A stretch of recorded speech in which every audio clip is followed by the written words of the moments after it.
investigations that are required, and what are the treatment options that are available.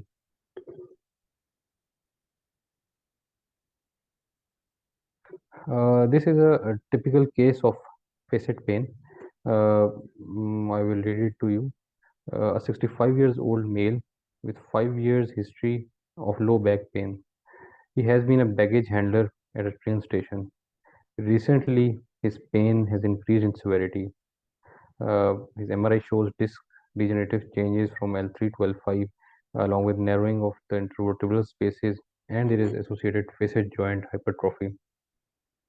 There is occasional tingling in the left leg, but there is no numbness or weakness. He complains that the pain is increased with extension of his lumbar spine, and he tends to walk and sit in a leaning forward position. So, how will you proceed with this case? As with any problem for diagnosis, we start with the history, then we go to a physical examination, the relevant investigation, we make our diagnosis, and then we discuss the treatment options and do the treatment.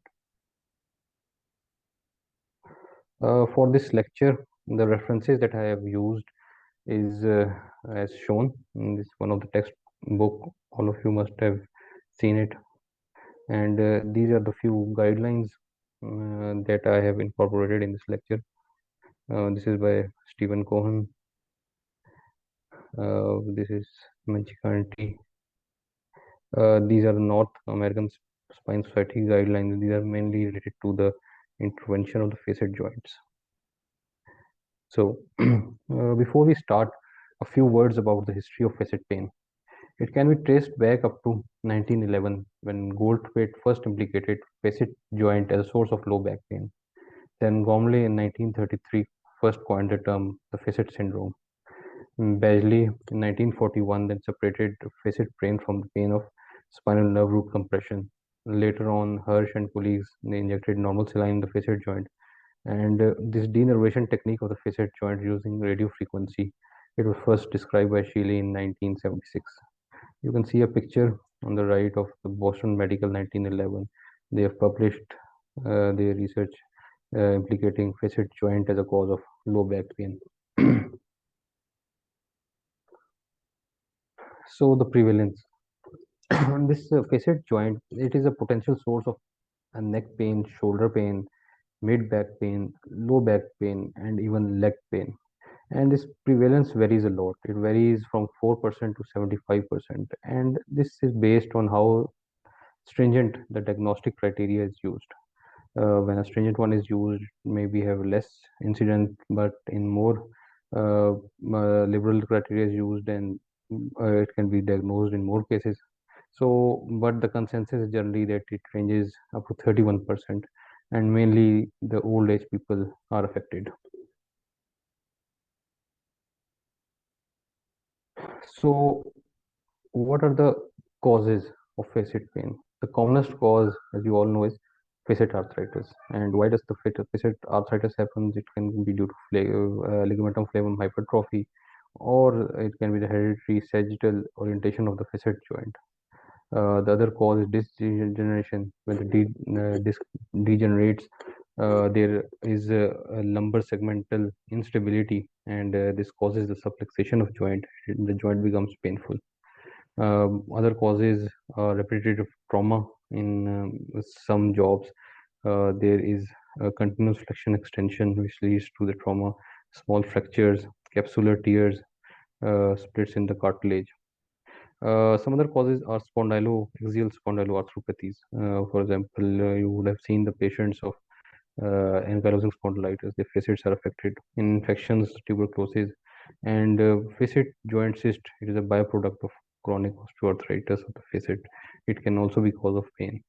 A few cases of lumbar surgery, they are also implicated in this facetogenic pain, and a few factors that have been studied long operative time, some intraoperative complications, position of the patient, then some history of recurrent disc discectomy and lack of rehabilitation.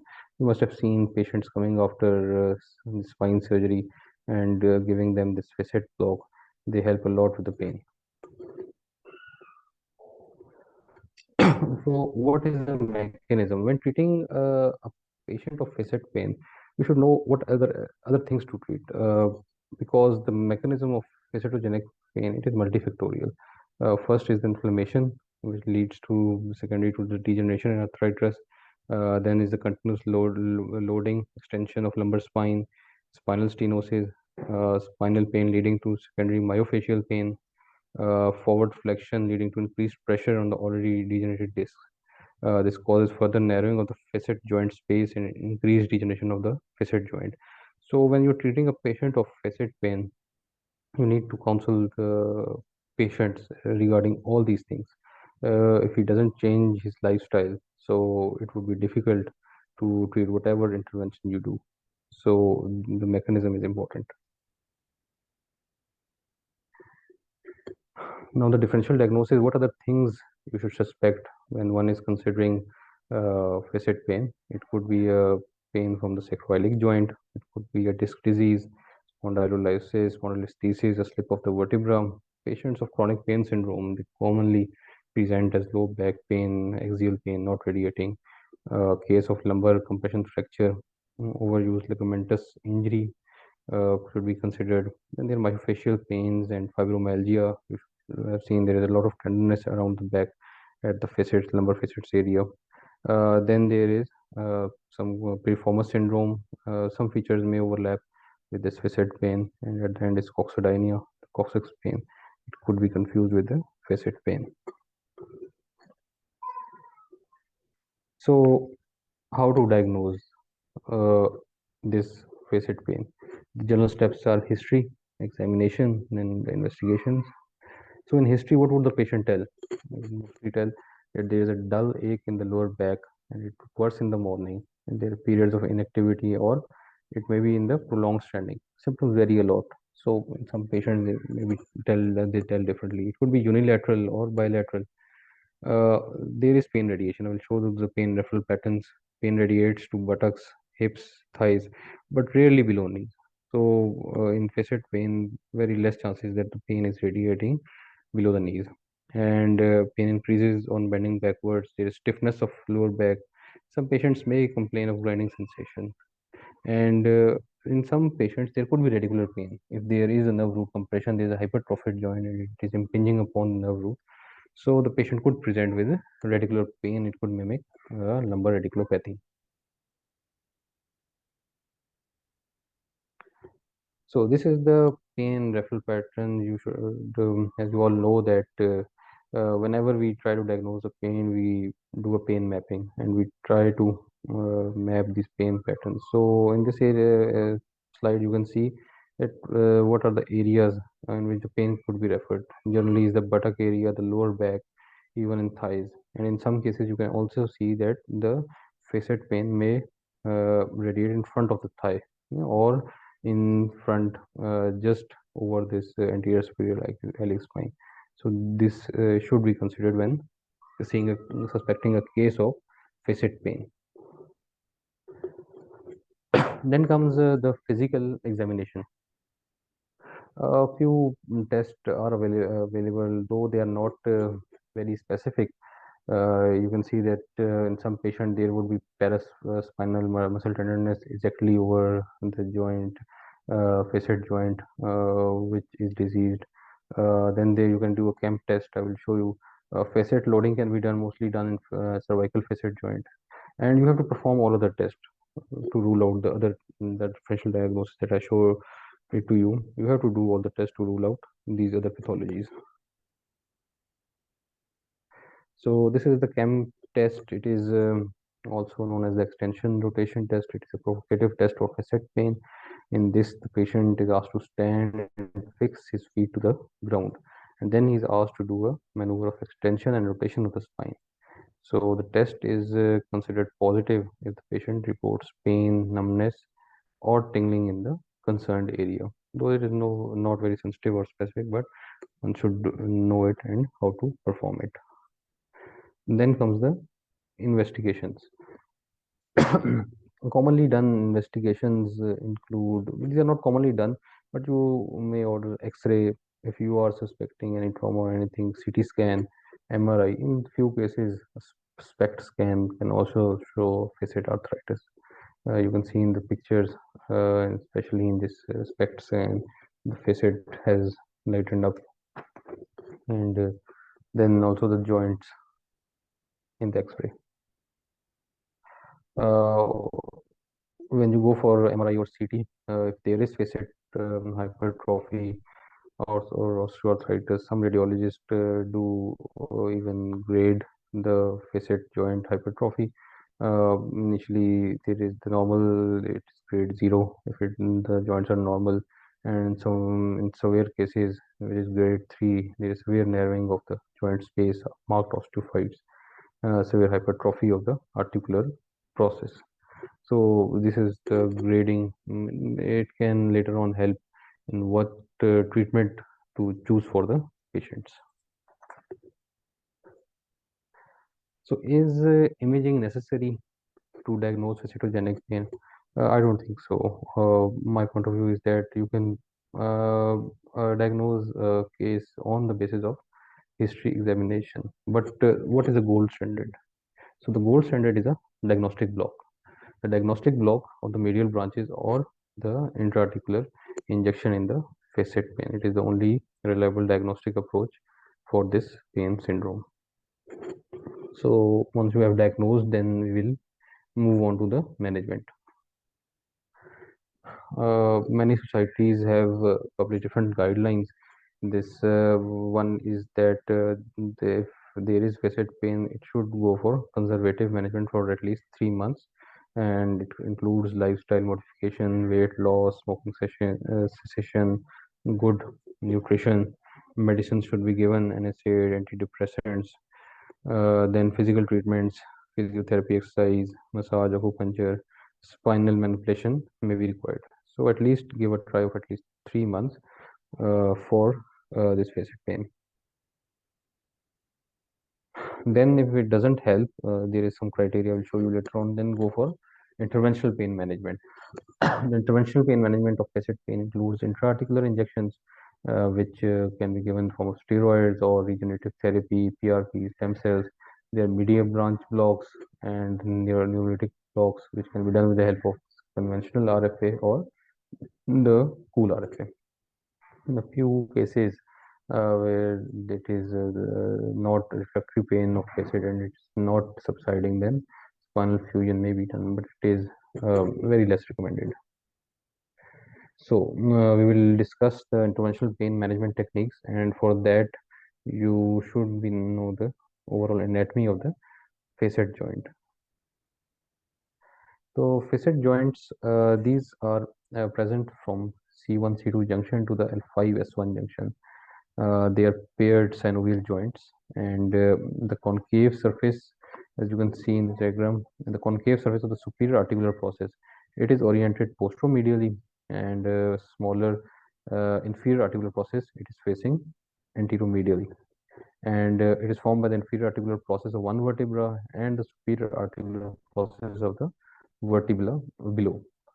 And this facet joint, it contains hyaline cartilage surface and synovial lining, and is surrounded by a posterior fibrous external capsule.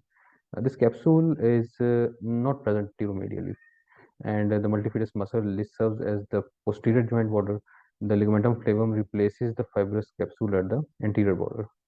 The capsule has a lot of pain receptors. It contains this collagen fibers are arranged with function to resist flexion, and the capacity of the joint, it averages about 1 to 2 ml in the lumbar spine.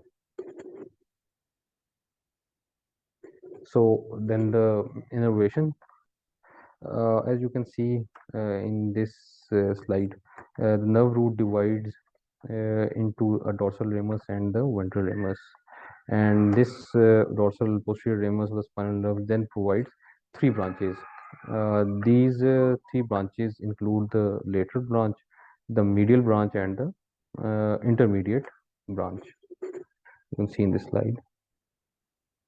Then the medial branch, it is the main branch, and it supplies the facet joint, as you all know. But what other things it does is that it also supplies the multifidus muscle, the interspinous ligament, and the periosteum of the neural arch, muscle and ligament and periosteum of the neural arch. So that this medial branch originates from the stem of the posterior ramus of the spinal and on the superior side of the transverse process of the lower vertebra. This anatomy is important because when you are doing this medial branch block, so you should know where to place the needles. Then after its origin, the medial branch, it takes a posteromedial direction, passing posterior to the origin of the transverse process. And the branch always passes across the bony floor under the mammilloaccessory ligament. There is a ligament, and this branch passes under it, and it delivers deliver branches to the upper and lower facet joints before providing branches to the multifidus muscle. And another clinical point in this case is the calcification of the mammilloaccessory ligament. It can be source of pain because of the nerve entrapment. And again, I would say that it has a lot of pain receptors. It is contained encapsulated to phenotype endings, Postinian corpuscles, and even the free nerve endings. So, in which case you would go for the interventional pain management? This in the North American Spine Society recommends that the patients who meet all the following criteria, they should be started with interventional pain management. They have moderate to severe pain of 3 months, and they have not responded to the non-invasive conservative management. There should be no untreated radiculopathy, neurological claudication, and there is no non-facet pathology as ruled out by other investigations or the examinations. So we can go for the spine facet joint interventions. So whenever we do an intervention, it is important that we do not do it blindly. A lot of modalities available. Commonly, it is the CT scan, fluoroscopy, or ultrasound. CT scan is considered the most accurate. Then is the fluoroscopy. Commonly, we do these interventions under fluoroscopic guidance. Some of the insurance company, or especially in our setup, it is required that the interventions are done in the under fluoroscopic guidance. There are risk of radiations. The advantages are that the costs are lower and it is done in a faster time. In some cases, ultrasound need to be used. For example, in case of pregnancy, or there is an unavailability of fluoroscope or a CT scan machine, or in some cases, if there is a dye allergy and you can't inject a dye, so ultrasound can also be used. So these are the number interventions as discussed before, and this is the evidence. I hope it is visible. Before intervention, we go for a diagnostic block. I will discuss the diagnostic block. It shows level 1 evidence. The references are mentioned against. The intra-articular is level 3. Then are the nerve blocks, and then is the radio frequency ablation. It has a level 2 evidence.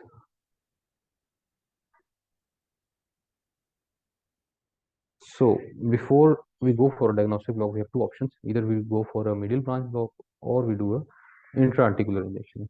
For medial branch block is preferred if we have to do an RFA later. It is easier, it has a less pain, and there are less chances that the capsule is pierced, because if the capsule is pierced, then it is another cause of pain. And intra-articular block, it is done in case of inflammatory condition, in cases where there is a contraindication of RFA, or in athletes, because this RFA might lead to the atrophy of the multifidus muscle, and in some cases both can also be done. So the volume is very important when doing a diagnostic block. It is said that up to when doing a medial branch block, use up to 0.5 ml, and if you are doing an intra-articular, maximum 1.1 to 1.5 ml. If more volume is injected, then it may spread to other structures, and the result is falsely positive or negative. It is not reliable. And how many blocks should be done before going for a treatment? So because of this false positive, people recommend 2 blocks, but mostly in our setup we go for a single block with a local anesthetic. Sometimes we add steroid also. So if the pain relief is more than 50%, it is considered a positive block. And if the patient reports that the pain relief is more than 80%, then it is seen that the patients respond very well to RFA. There are a few techniques how to reduce the false positive rates for these medial branch blocks. These are listed. Avoid sedation, use less volume, okay? Limit the use of superficial anesthesia, local anesthesia, and aim for the lower target point on the transverse process. Okay? Use a single needle approach. Then use a placebo. We can inject normal saline, then another setting we can inject this local anesthetic. And it is important to educate the patient, because this diagnostic block, it all depends upon the patient. If the patient says that it has subsided, then we go for RFA and other treatments. So this is the fluoroscopic anatomy of a facet joint. On the first slide, you can see a Scotty dog and the boundaries of the facet joint, the superior articular process, the inferior articular, then there's a AP view and a lateral view. So all these views are done when doing any type of facet intervention. This is the ultrasound view, the longitudinal and the sagittal view. These are a few images of an intra-articular block. The needle is placed just over the joint. In contrast, you can see a moon-shaped contrast spread. This is for the intra-articular block. For RFA, the needle is placed on the eye of the Scotty dog, where the middle branch is traveling. Okay, you can confirm it on this Scotty dog lateral view and also this AP view. So where this middle branch is ablated by placing the active tip of the RF needle at the location of the nerve. So optimal position is very important. Because the diameter of middle branch is very less. It's about 2 millimeter, and in the L5 it is 0.5 millimeter. So a lot of studies have been done to how to place the needle of this RFA probe. It can be done in a parallel insertion, near parallel insertion, or a perpendicular. So perpendicular is not advised. Mostly people say that one should go for a near parallel approach, and it helps to create a lesion that is very near to this medial branch. So once you start an RFA, you do first the sensory stimulation. The patient is asked to inform when they identify a sensory change like tingling, pain. The acceptable threshold is less than 0.5. It is important to ask that if the pain is going in the leg or not. Okay, it should be restricted to the back. Then motor stimulation is done, and it is also important. And the advantages are that the multifidus muscle and the paraspinous muscle, they could be affected, and then the distal muscle contraction, it is also seen. Now, lastly, complication. Every procedure has its complication. Facet joint intervention is normally considered as a low risk procedure, and when the pain physicians start practicing this procedure, is done in the initial days of their training, but it has its complication. We see vascular punctures around in patients. Uh, the needles move through different structures. It is very important as you know the anatomy. They could all be damaged. So it is very important that you know these complications. RFA, it has its own complications, uh, like this dystasias, allodynia is common. Okay, so when doing an RFA, it is very important to check all the views, and it is important that you check that the needle is not placed in the neural foramen. And one should know that when placing an RFA, this probe the bone is a friend, and it is placed on a bony structure. Right, these are all the complications. And now last slide, the take home message. You all know that facetogenic pain, it is the commonest cause of low back pain and prompt treatment. It is very important that you do not delay the treatment, whether it is conservative treatment or the interventional treatment. One should go for early treatment. And what it does is it improves the quality of life. All these, just like knee joints and the facet joints, these can't be improved or given a new life, but the patient's quality of life, it improves a lot after this intervention. So thank you. Any questions or comments, please?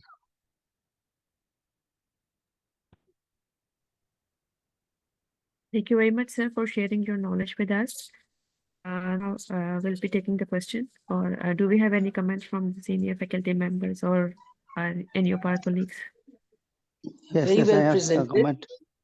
Very well. Excellent presentation. Thank you, sir. Thank you.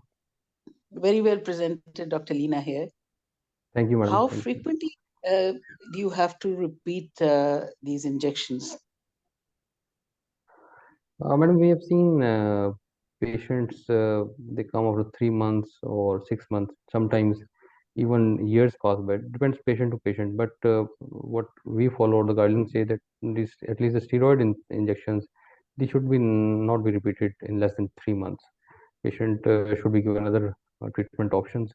And if the treatment steroid is being used, 3 to 4 month break should be given for 1 to 2 injections. But if you are doing PRP or other things, those have different protocols. Thank you.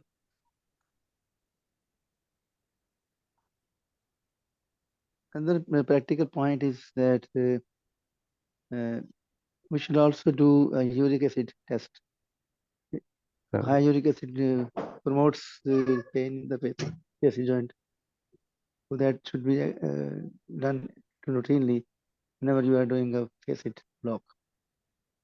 And Right.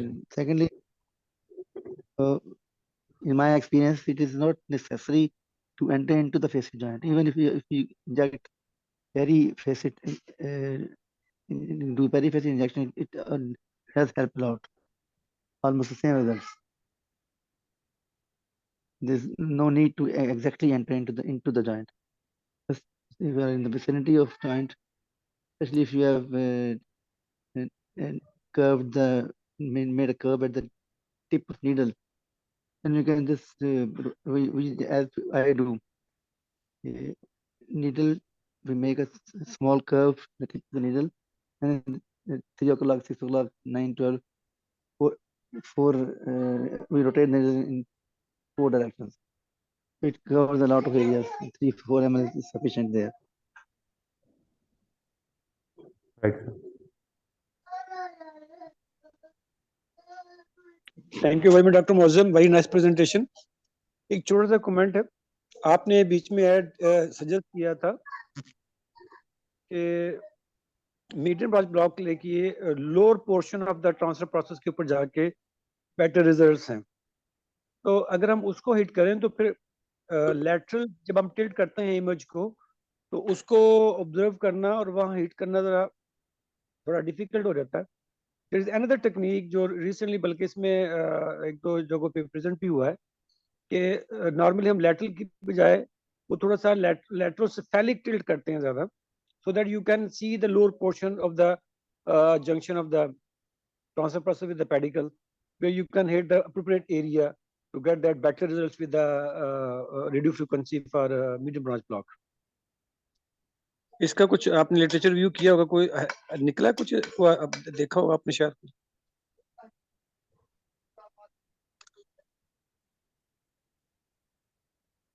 Hello ji sir, बिल्कुल आप sir सही कह रहे हैं. उसमें हम करते हैं बिल्कुल, वो आप वाली भी टेक्निक है. कॉमनली जिस तरह एक होता है कि एक रूटीन किस तरह चल रही है, तो नॉर्मली ये है कि हम लोग उसको बोन को टच करके और परपेंडिकुलर थोड़े से 45 पे लाके, तो उसमें फिर हम उसको अब्लेट करते हैं. लिटरेचर रिव्यू जो लेटेस्ट सर आप बता रहे हैं, ये अभी उसमें से I have not gone through it.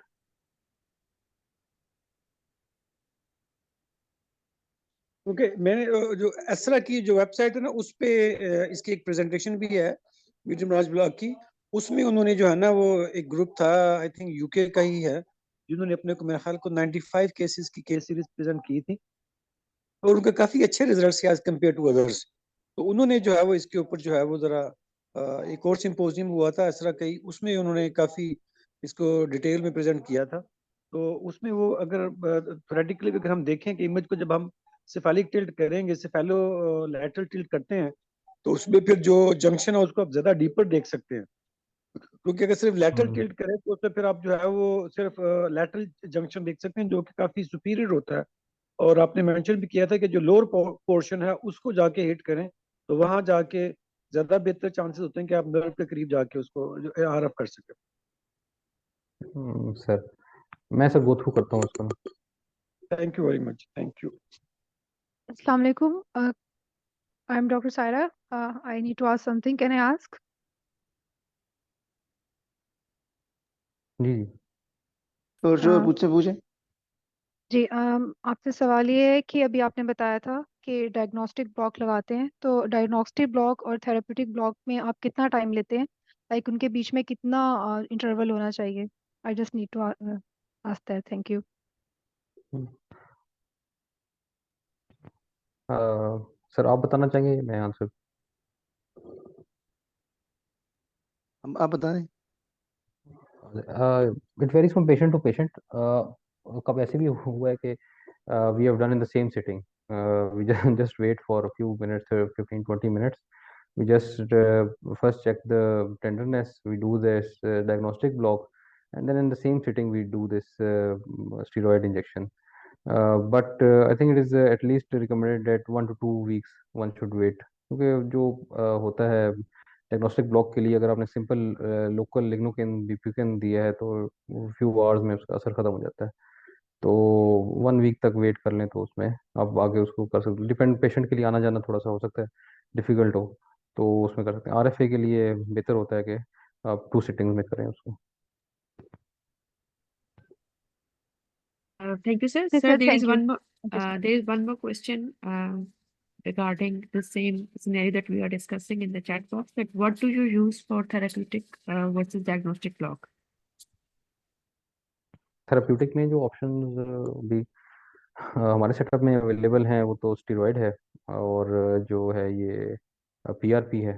इसके अलावा हमारे कुछ उधर सीएमएच वगैरह पिंडी में आरएफए अवेलेबल है, तो वहाँ पे हम आरएफए भी करते हैं। जो डायग्नोस्टिक ब्लॉक है उसमें लोकल और स्टेरॉइड को भी हम ऐड कर देते हैं।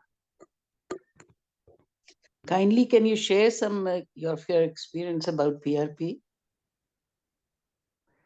मैडम अब उसमें फ्यू केसेस हमने किए हैं, 10-15 केसेस हमने किए हैं, और उसमें जो है 50-60% तक उसका सक्सेस रेट रहा है।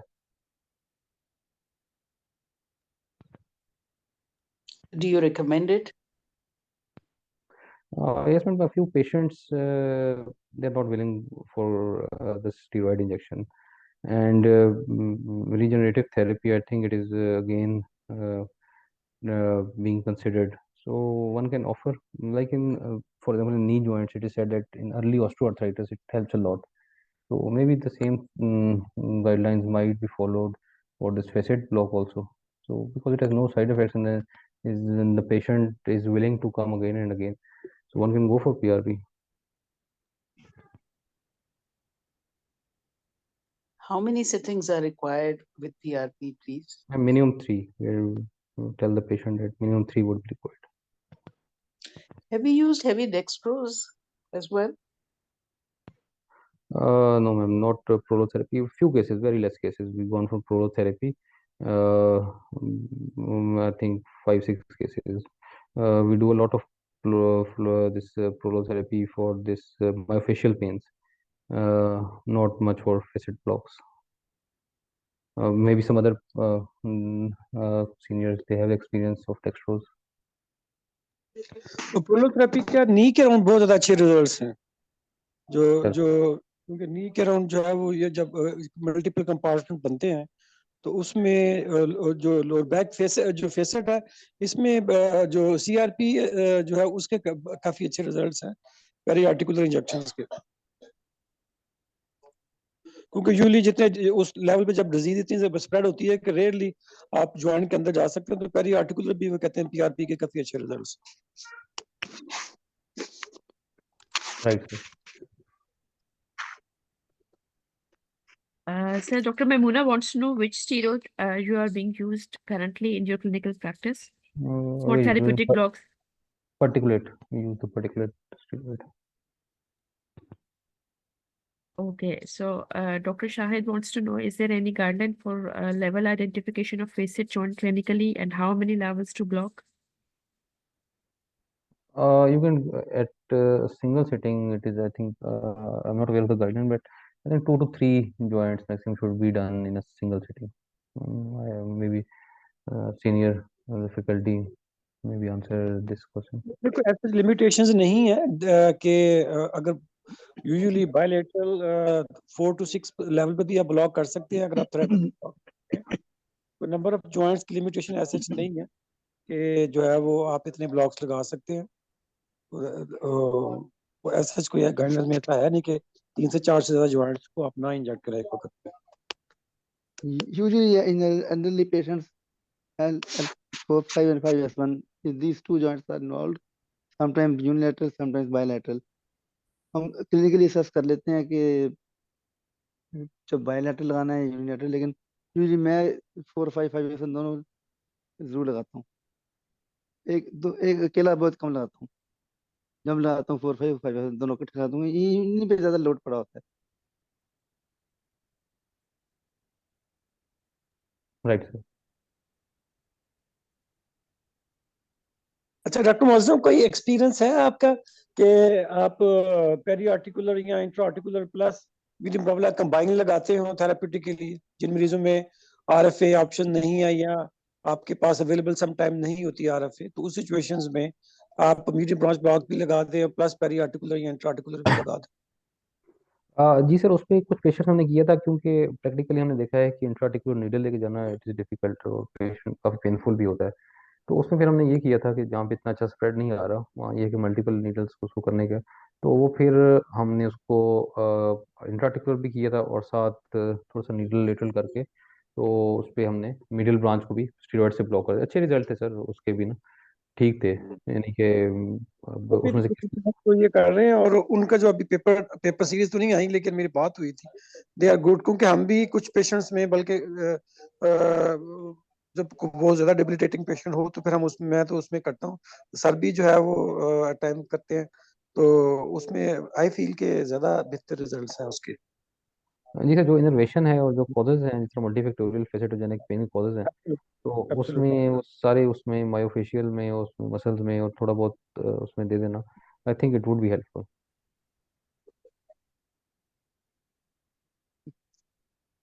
Sir, Dr. Amjad wants to know how much total volume should be injected in one joint, and what will be the dose of steroid?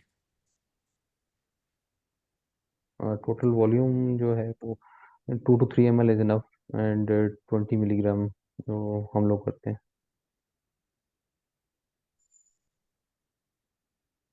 2 to 3 ml if the needle is in the joint. Sir periarticular में तो 3 ml ठीक sir है। हाँ, almost periarticular, अगर intraarticular हो spread आ जाए तो उसमें मैक्सिमम 1 ml। हाँ उसकी तो जी हाँ। मैंने जो देखा पेरियार्टिकुलर के भी इक्वली गुड रिजल्ट है, कोई मसला। तो लिटरेचर भी यही कहता है, लिटरेचर के भी यही है। और दूसरा जो है, जो बात स्टीरॉइड्स की हो रही है पर ज्वाइंट, अगर आप मल्टीपल ज्वाइंट्स लगा रहे हैं तो जो रिजल्ट्स हैं वो 10 मिलीग्राम से ज्यादा लगाने का खास बेनिफिट नहीं है। और ज्वाइंट्स अगर आप मल्टीपल ज्वाइंट्स लगा रहे हैं और अगर आप सिंगल भी लगा रहे हैं तो 20 से ज्यादा तो बेनिफिट ऐसा नहीं है।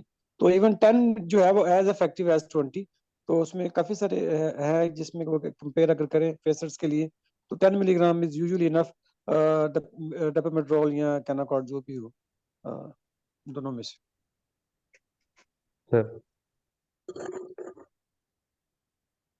बड़ी अच्छी डिस्कशन हुई, वेरी नाइस, बहुत अच्छी प्रेजेंटेशन थी और मजा आया सुनने इसमें का। जो लोकल स्टैटिक्स है ना, उसमें रूपीवाकेन ज्यादा लोग यूज कर रहे हैं। और रूपीवाकेन के साथ एक तो ड्यूरेशन भी लंबा हो जाता है। ब्यूपीवाकेन यूजुअली उसके कुछ काफी केस रिपोर्ट्स हैं फेसेट के साथ जो रिस्पेक्टिव नर्व ब्लॉक के भी। तो इसलिए जो है वो रूपीवाकीन ज़्यादा लोग प्रेफर करते हैं। प्लेन ज़ैलोकेन का बहुत शॉर्ट ड्यूरेशन होता है, तो इसलिए वो मरीज काफ़ी तंग होता है 2-3 घंटे बाद जाके। तो रूपीवाकीन यूजुअली मेजॉरिटी ऑफ सेंटर्स में बाहर भी प्रेफर यही होता है कि रूपीवाकीन फेसर जॉइंट के लिए लगाएं। एक सजेशन मेरी होगी कि जब आप फेसर्स लगाते हैं, पर्टिकुलर जो हमारे फेलो इस वक्त सुन रहे हैं, इसमें तीनों एंगल्स में, ओब्लिक में, एपी में और या ओब्लिक में अगर आप कंफर्म भी कर रहे हैं तो लैटरल की कंफर्मेशन जो है वो काफी इसके ऊपर भी जो है वो काफी लिटरेचर है कि लैटरल जब आप देखते हैं टाइम्स तो आप ऑलमोस्ट नर्व एरिया के करीब होते हैं।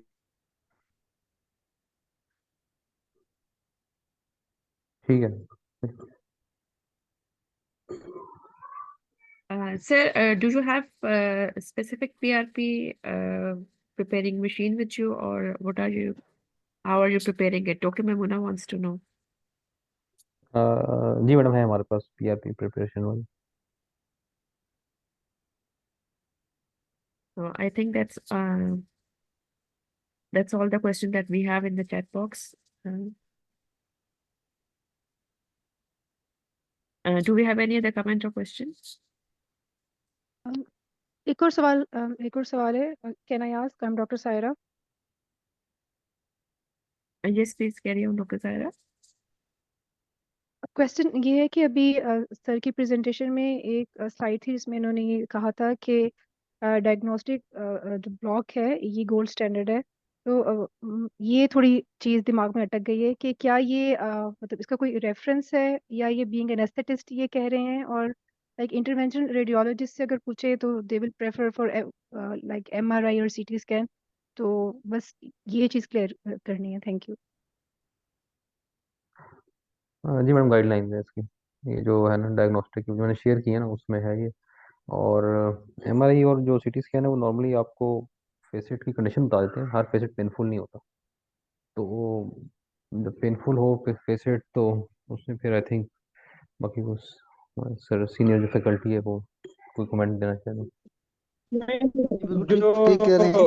है ना रेडियोलॉजिकल। सर आप बोले। नहीं आप करके आप बोले। नहीं आप करें सर, आप करें बात, मैं करता हूँ बात। नहीं आप करें, यही बात होगी, आप करें आप। अच्छा, जो रेडियोलॉजिकल फाइंडिंग्स है ना फॉर द डायग्नोस्टिक पर्पसेस, ये दो जो डायग्नोस्टिक ब्लॉक है उसके दो पर्पसेस हैं। एक तो ये कि आप पैथोलॉजी रूल आउट कर लेते हैं कि बाकी और पैथोलॉजी तो नहीं है, और क्या यही पैथोलॉजी है, उसमें इंडिविजुअल ब्लॉक्स आप लगाते हैं और उसमें जो एक्सरे और रेडियोलॉजिकल फाइंडिंग्स हैं वो उसके ऊपर बेस के ऊपर डायग्नोसिस करना कि जी ये रेडियोलॉजिकल फाइंडिंग है तो ये पेन यही जनरेटर है पेन का लोअर बैक के लिए, वो बहुत डिफिकल्ट होता है, उसकी रिलायबिलिटी या प्रेडिक्टेबिलिटी ऑलमोस्ट ना होने के बराबर है। ऑन द कंट्री, जैसे मोअज़्ज़म साहब ने गाइडलाइन भी प्रेजेंट की कि डायग्नोस्टिक ब्लॉक अगर आप लगाते हैं पेशेंट को डिफरेंट लेवल्स के ऊपर जो जो आप समझते हैं, इसमें डायग्नोस्टिक ब्लॉक पे भी जो है ना वो रिकमेंडेड यही है कि आप सारे इकट्ठे ना लगाएं, आप लेवल पे लगाते हैं। और हमारे यहाँ प्रॉब्लम ये होती है कि हम चूंकि एक ही को में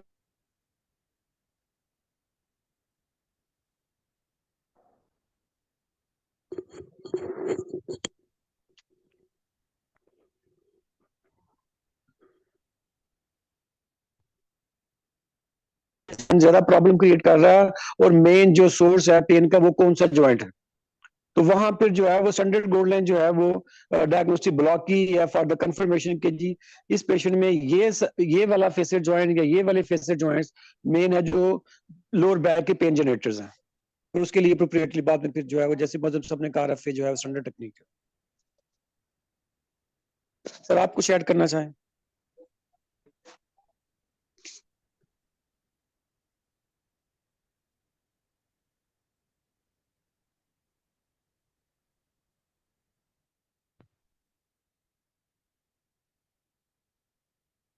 सर का माइक शायद म्यूट हुआ है।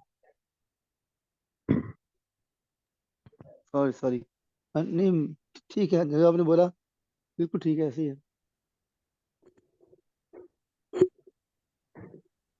सर एक्चुअली मतलब ये चीज़ है कि आप एक पेशेंट को मल्टीपल टाइम नीडल स्प्रे कर रहे हैं, उसको डायग्नोस्टिक ब्लॉक लगा रहे हैं, तो ये और फिर है भी इंटरवेंशन, तो उससे बेहतर क्या एमआरआई नहीं है उसकी रिपोर्ट? ये थोड़ी नहीं, हमने कंफ्यूजन है। बताया ना, एमआरआई जॉइंट का बताता है कि कैसा कंडीशन है, लेकिन जरूरी नहीं है कि पेन भी कर रहा हो, पेन जनरेटर भी वही हो, जरूरी नहीं है।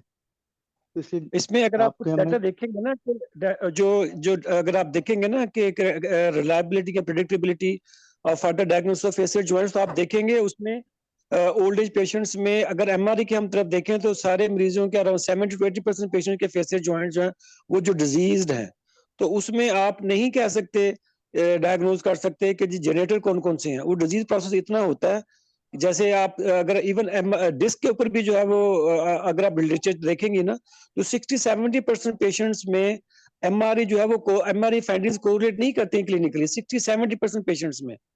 और एक दो पेपर ऐसे भी हैं जिन्होंने रैंडमली पेशेंट्स को एमआरआई करवाए हैं जिनके ऊपर कोई ऐसे पेपर उनकी प्रेजेंटेशन पेन की भी नहीं थी, और उनमें भी 30% मरीजों में डिस्क निकली है। वो एमआरआई के मुताबिक जो वो डिजीज है और पेशेंट को जो है वो उसका ट्रीटमेंट चाहिए, लेकिन मरीज जो है वो एब्सोल्युटली फाइन है।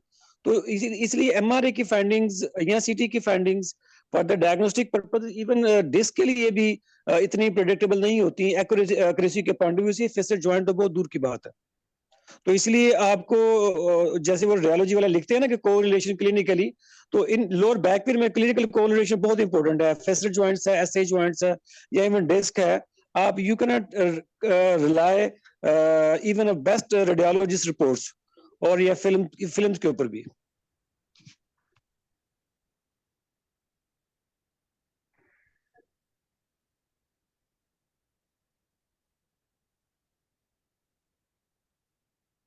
आई होप कि आपका क्वेश्चन कुछ क्लियर हो गया अभी।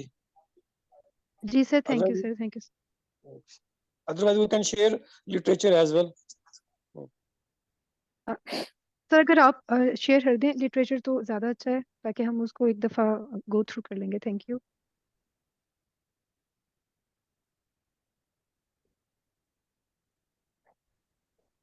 Thank you very much, sir, for your feedback. Doctor साहब मुझे याद करवा दी कि हम बैठ के इसको देख लेंगे और मैं लिटरेचर भी इनके साथ शेयर कर लूंगा, मेरे पास पड़े भी हैं कुछ पेपर्स। जी सर, ठीक है। Dr. Moazzam, excellent, well presented. Thank you, sir. Thank you, Dr. Moazzam, and thank you, Dr. Sadaf, for coordination. Thank you very much. Thank you very much, sir. Thank you very much, Dr. Leena. Thank you very much, everyone, for joining us. And once again, thank you very much, Dr. Moazzam, for your time. Inshallah, we'll be meeting on 25th of January. Thank you so much. That's all for today's session. Thank you.